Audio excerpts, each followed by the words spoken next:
Hello students, welcome to my channel. Uttar Pradesh शासन द्वारा जो आय आधारित छात्रवृत्ति एवं शुल्क प्रतिपूर्ति दिया जाता है, यह फ्रेश और रिन्यूअल स्कॉलरशिप के रूप में यह शुरू हो चुका है। तो जो बच्चे कक्षा 9, कक्षा 10, 11 या 12 में पढ़ रहे हैं और जो पास हो चुके हैं, वे इस समय ऑनलाइन आवेदन कर अपनी छात्रवृत्ति को प्राप्त कर सकते हैं। अब इसके लिए ये जो इस बार का जो सेशन 2024-25 है, इसके लिए ये 10 जुलाई से शुरू हो गया है। अब इसमें प्री मैट्रिक में आएंगे क्लास 9th और 10th pre matric, post matric में क्लास 11th और 12th, post matric other than inter, post matric outside state, ये सभी बच्चे जो है स्कॉलरशिप भर सकते हैं। और ये जो स्कीम है पोस्ट मैट्रिक स्कूल स्कॉलरशिप के लिए, अब इसमें जैसे डेज स्कॉलर मतलब कि जो बच्चे हॉस्टल में नहीं रहते हैं, अब इनका जो है 550 रुपये पर मंथ, 530। तो यह जो है SC, ST, OBC, general, minority, ये सब के लिए अलग अलग है। इसी प्रकार से अगर वो हॉस्टलर है, हॉस्टल में रहते हैं, छात्रावास में रहते हैं, तो उनके लिए यह फीस अधिक होती है, जो कि इस प्रकार से इसमें दिया गया है। अब इसके लिए एलिजिबिलिटी क्या है? सबसे पहले तो वह उत्तर प्रदेश का निवासी होना चाहिए, क्योंकि यह छात्रवृत्ति उत्तर प्रदेश शासन द्वारा दी जाती है, इसलिए सबसे पहला वह उत्तर प्रदेश का निवासी होना चाहिए। दूसरा, इनकम आधारित है। यह जो है गरीब छात्रों के लिए, माने निम्न आय वर्ग के छात्रों के लिए जो है सरकार सुविधा मुहैया कराती है। तो ये कुछ कंडीशंस हैं कि annual income from all sources of category post matric के लिए OBC, minority and general must not exceed more than ₹2 lakh. मतलब कि OBC, माइनॉरिटी और जनरल के जो छात्र छात्राएं हैं, अगर उनके परिवार की वार्षिक आय 2 लाख रुपए से कम है, उनके पास सर्टिफिकेट बना हुआ है, तो वह छात्रवृत्ति के लिए आवेदन करें। इसी प्रकार से SC, ST कैटेगरी के जो छात्र छात्राएं हैं, इनके पिता माता यानी परिवार की वार्षिक आय सभी स्रोतों से 2,50,000 से अधिक नहीं होनी चाहिए। तो ये छात्र छात्राएं आवेदन के पात्र हैं। आवेदन करने की जो पात्रता है, सबसे पहले तो यह कि वो उत्तर प्रदेश का निवासी होना चाहिए। अभिभावक की आय सभी स्रोतों से SC, ST कैंडिडेट के लिए 2,50,000 से अधिक नहीं होना चाहिए, और OBC, माइनॉरिटी और जनरल बच्चों के लिए 2 लाख रुपए से अधिक नहीं होनी चाहिए। अब जो है अगर आप आवेदन करना चाहते हैं, तो आवेदन के लिए आपको क्या क्या चीजें चाहिए?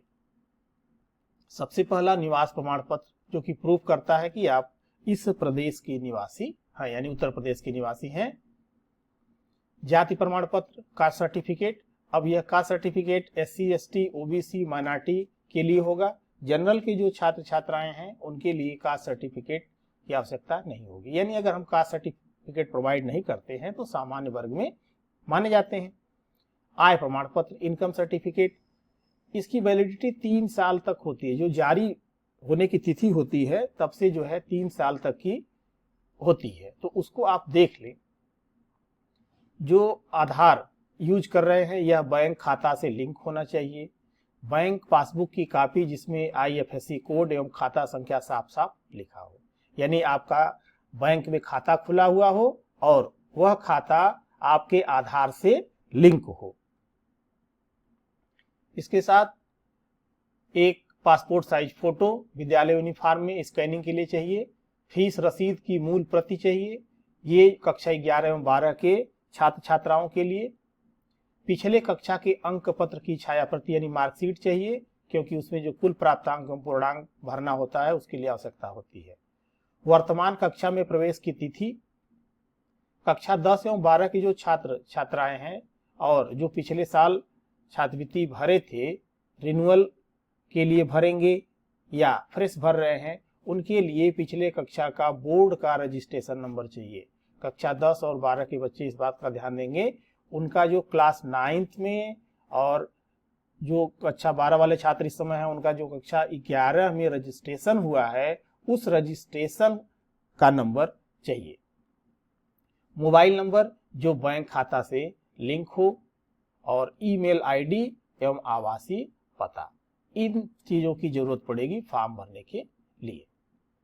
अब इसकी जो वेबसाइट है, आप लीगल वेबसाइट पर भी जाकर के भरें, www.scholarship.up.nic.in या www.scholarship.up.gov.in, इन दोनों में से किसी साइट पर जाकर के आप छात्रवृत्ति के लिए आवेदन कर सकते हैं।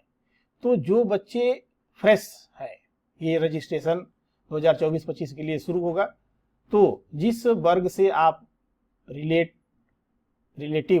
कर रहे हैं, उस वर्ग के में जा करके आप इस छात्रवृत्ति को जो है भर सकते हैं। कक्षा 9, 10, 11, 12 के सभी पात्र छात्र छात्राएं और अन्य सभी पात्र छात्र छात्राएं आवेदन कर सकते हैं, जो कि मानक के अनुसार, सरकार ने जो मानक तय किए हैं उनके अनुसार अगर वह इस लाइन में आते हैं। तो जो बच्चे नवीनीकरण, यानी जिनको कक्षा 9 में जो भरे थे उनको 10 में, उनको पिछले साल मिला होगा, जो कक्षा 11 में भरे थे उनको भी मिला होगा। तो जिन बच्चों को छात्रवृत्ति प्राप्त हो चुकी है, वे बच्चे रजिस्ट्रेशन न करके वह नवीनीकरण करेंगे, नवीनीकरण का फॉर्म भरेंगे और नवीनीकरण के सभी छात्र छात्राओं को छात्रवृत्ति हेतु ऑनलाइन आवेदन बिना रजिस्ट्रेशन के सीधे भरना होता है। यानी इन्हें रजिस्ट्रेशन करने की जरूरत नहीं है, सीधे ऑनलाइन आवेदन फॉर्म भरेंगे। लेकिन जो कक्षा 9 और यानी जो फ्रेश बच्चे भर रहे हैं, सबसे पहले वो रजिस्ट्रेशन करेंगे। रजिस्ट्रेशन करने के बाद जो है वे अपने पूरे फॉर्म को भरते हैं।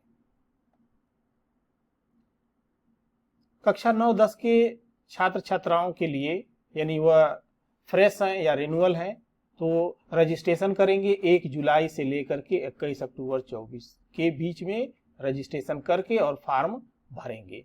छात्र द्वारा ऑनलाइन आवेदन ये जो है 10 जुलाई से 31 अक्टूबर तक होगा। 10 जुलाई से 31 अक्टूबर, यानी 31 अक्टूबर लास्ट होगी। तो आप अगर छात्रवृत्ति का आवेदन करना चाहते हैं तो आप ये न देखें कि हम 31 अक्टूबर तक की डेट है तो भरेंगे, आप जितना जल्दी हो सके भरें, क्योंकि स्कॉलरशिप में भी जो है ये सिस्टम होता है पहले आओ पहले पाओ। यानी बहुत अधिक आवेदन जब हो जाते हैं तो जो बजट निर्धारित होता है ऊपर से ही बच्चों को जो क्राइटेरिया होती है उसके हिसाब से छांट लिया जाता है। तो सही होते हुए भी बाद में भरे गए जो बच्चे होते हैं छात्रवृत्ति के लिए, उन्हें नहीं मिल पाता है। इसलिए आप इस समय का इंतजार न करें, तो जितना जल्दी हो सके आप आवेदन कर दें। तो 10 जुलाई 24 से 31 अक्टूबर 2024 तक। अब जो है ये इसका आप जो है फाइनल प्रिंट आउट निकलवाएंगे, माने एक बार तो चेक करने के लिए और फिर फाइनल प्रिंट आउट निकलवाएंगे और सभी माने चेक करा करके उसको लॉक करा के और फिर जब फाइनल निकाल लेंगे तो हार्ड कॉपी छात्र छात्राओं द्वारा सभी संलग्नकों के साथ विद्यालय में जमा किया जाना है, जो कि 8 नवंबर 2024 तक जमा कर देना है। इसी प्रकार 11-12 फ्रेश और रिन्यूअल जो छात्र छात्राएं हैं, ये रजिस्ट्रेशन इनकी 1 जुलाई से 20 दिसंबर के बीच कभी भी हो सकता है। लेकिन छात्रवृत्ति का जो फॉर्म भरना है यह 2 चरणों में है, प्रथम चरण और द्वितीय चरण। तो ये प्रथम चरण जो है, अब इसमें आप ये देखेंगे, ये सभी डिटेल इसमें दिए गए, आप इसको देख सकते हैं। अब देखिए क्लास 9th और 10th के लिए फॉर्म भरने की लास्ट डेट 21 अक्टूबर 2024 है और सभी रूप से कंप्लीट करके विद्यालय में फॉर्म जमा करने की अंतिम तिथि 8 नवंबर 2024 है कक्षा 9 और 10 के बच्चों के लिए। कक्षा 11-12 और अन्य जो हैं इनके लिए 2 चरणों में बटा हुआ है। तो प्रथम चरण फॉर्म भरने का समय 12 जुलाई से 16 नवंबर है, 12 जुलाई से 16 नवंबर और विद्यालय में जमा करने की जो अंतिम तिथि है यह 20 नवंबर 2024 है। इसी तरह से जो द्वितीय चरण है, द्वितीय चरण में 17 नवंबर से 31 दिसंबर तक आवेदन फॉर्म भरे जाएंगे और जमा करने की अंतिम तिथि होगी 7 जनवरी। लेकिन आप इन द्वितीय चरण का इंतजार न करें, आप जो है जितना जल्दी हो सके छात्रवृत्ति का फॉर्म सभी डॉक्यूमेंट के साथ भर लें। अगर आपके पास आय प्रमाण पत्र अभी उपलब्ध नहीं है तो आप बनवा लें और छात्रवृत्ति के लिए आवेदन कर दें।